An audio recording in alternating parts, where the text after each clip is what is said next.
Bien, retomando nuestro tema acerca del Inca Garcilaso de la Vega, quisiera preguntar a Ricardo sobre los géneros de la literatura y de la historia, la poesía y lo que podríamos decir la ciencia del pasado.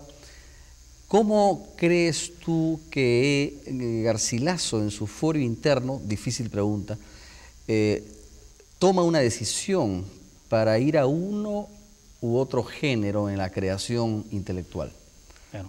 Yo creo que la vocación de historiador del Inca, que tiene antecedentes en su experiencia, ya aquí en el Perú, y sobre todo cuando recibe una respuesta, cuando pide que le reconozcan sus derechos en el Consejo de Indias y le dicen ¿cómo vas a negar lo que afirman los historiadores?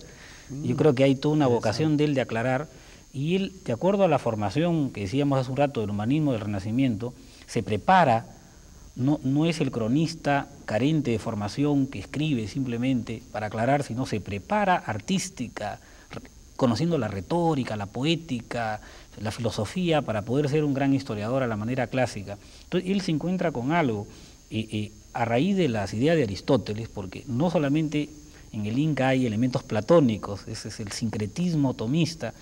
Un típico elemento aristotélico es la reflexión de que la poesía y la filosofía se interesan por lo esencial, mientras que la historia se interesa por los hechos circunstanciales que podrían haber sido de otra manera. De esta reflexión vieja de Aristóteles, la poética posterior, y ya en concreto la poética del siglo XVI, había llegado a una conclusión muy profunda, y es que no tenía por qué mantenerse esa separación tan drástica, y el ideal era un historiador que fuera poeta, que fuera filósofo. El ideal sería alguien que trabajara con hechos que realmente han ocurrido, pero que no se quedara en la apariencia, sino que tratara de sacar la esencia de esos hechos que han ocurrido y pudiera proyectar una misión hacia el futuro. Y ese es lo que le interesa al Inca. Muy interesante. Sobre lo que ha afirmado Ricardo, que veo que con mucha atención has escuchado, Javier. Así es.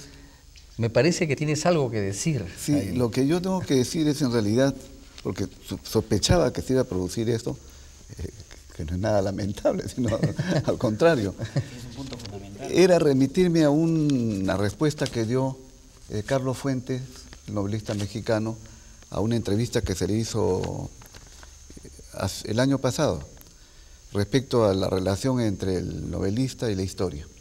Me voy a permitir leerla. Por supuesto. Es necesario imaginarse esa historia, no es suficiente conocerla bien, dice Fuentes. O mejor dicho, solo es posible conocer la historia verdaderamente a través de la imaginación. Los únicos que de verdad hacen justicia a la historia somos los novelistas, porque nosotros somos capaces de imaginarla viva. Se refiere ciertamente a la historia latinoamericana, pero realmente la afirmación me parece muy interesante y se puede proyectar hacia la obra de Garcilaso, y quedarían desvanecidas cualquier asomo de sombra sobre la veracidad y la calidad de historiador de nuestro Inca, ¿no? Obra, claro.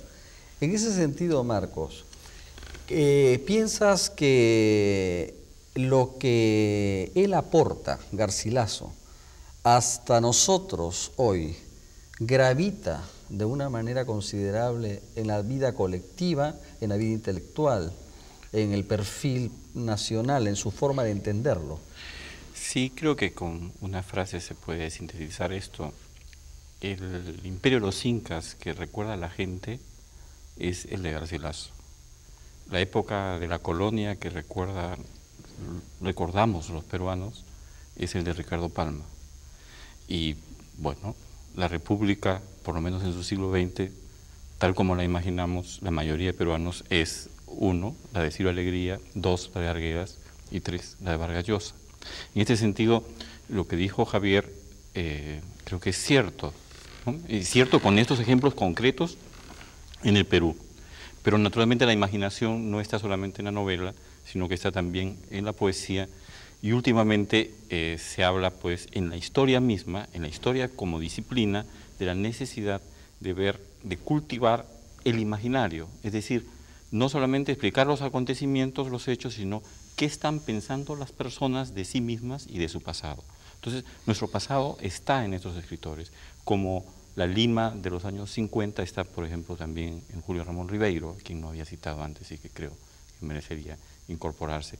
Y la idea que tenemos los peruanos de nosotros mismos está también en Vallejo o en Martín Adán. Quiere decir que hay un trasvase permanente entre los acontecimientos y la vida creadora. Yo pienso que sí, que toda la historia, en fin, se puede un poco entender a través de la literatura. Y que el hecho literario, bueno, tanto en el Perú como en Hispanoamérica, como en España, generalmente se recuesta sobre historia. Esta es una frase de Menéndez Pidal, ¿no? Que los españoles, dice, se recuestan cuando hablan de literatura sobre la historia, o cuando hacen literatura. Yo pienso que esto vale también para los latinoamericanos y de modo especial para nuestra tradición peruana. Muy interesante lo dicho por Marcos, porque se concilia en gran parte con lo dicho por Ricardo, y que podemos entender en el caso de Garcilaso. Parece que nosotros tenemos entonces casi medio milenio, hablando de escritura, de una atención de los escritores, creadores, sobre que el material de su realización literaria es la realidad. Y esta realidad, en el caso peruano, es una realidad en donde pesa enormemente el pasado, porque el pasado como si no se hubiera resuelto, como si hubieran cosas pendientes, a diferencia de otras naciones que avanzan hacia el futuro dejando atrás su pasado como si ese ya se hubiera definido y entonces se ve intelectualmente, pero no se ve como algo vital que se siga arrastrando. No sé qué puedas decir sobre esto, Marco. Yo creo que ahora mismo, ¿no? En momentos, digamos, en décadas o en años recientes, se pueden citar algunos ejemplos de la fuerza de Garcilaso, ¿no? Uno, por ejemplo, el libro de Antonio Cisneros, Comentarios Reales, Sí. Y otro tu propio libro, pues, Bueno, sí. Oro de Pachacamac. Muchas gracias por la mención. Un poco, espero que no Muchas caiga gracias. mal, ¿no?